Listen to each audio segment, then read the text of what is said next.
चीन ने ईरान और इसराइल के दरमियान जंग बंदी के बाद रद्द अमल जारी करते हुए कहा कि चीन ईरान और इसराइल के दरमियान कशीदगी में इजाफा नहीं चाहता।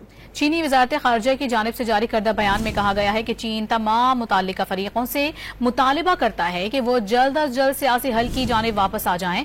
चीनी वजारत खारजा के मुताबिक चीनी वजीर खारजा वांग यी ने ईरानी हम मनसब अब्बास अरागची से टेलीफोनिक राबता किया। बयान में कहा गया है कि चीन कौमी खुदमुख्तारी और सलामती के तहफ़्फ़ुज़ में ईरान की हिमायत करता है। चीन मशरिक़ वस्ता में अमन का ख़्वाह है। चीनी वज़ीर ख़ारिजा ने तुर्क हम मनसब से भी राबता किया और इस उम्मीद का इजहार किया कि ईरान इसराइल जंग बंदी हकीकी होगी। मुतालबा किया कि फ़रीक़ैन बराबरी की सतह पर मुज़ाकरात बहाल करें।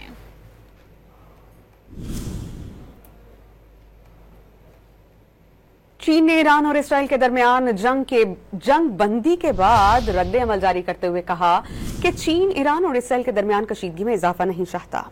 चीनी वजारत खारजा की जानिब से जारी करदा बयान में कहा गया है कि चीन तमाम मुताल्लिका फरीकों से मुतालिबा करता है कि वो जल्द अज जल्द सियासी हल की जानिब वापस आ जाएं। चीनी वजारत खारजा के मुताबिक चीनी वजीर खारजा वांग यी ने ईरानी हम मनसब अब्बास अरागची से टेलीफोनिक राबता किया। बयान में कहा गया है कि चीन कौमी खुदमुख्तारी और सलामती के तहफ़्फ़ुज़ में ईरान की हिमायत करता है। चीन मशरिक़ वस्ता में अमन का ख़्वाह है। चीनी वज़ीर ख़ारिजा ने तुर्क हम मनसब से भी राबता किया और इस उम्मीद का इजहार किया कि ईरान इसराइल जंग बंदी हकीकी होगी। मुतालबा किया कि फ़रीक़ैन बराबरी की सतह पर मुज़ाकरात बहाल करें।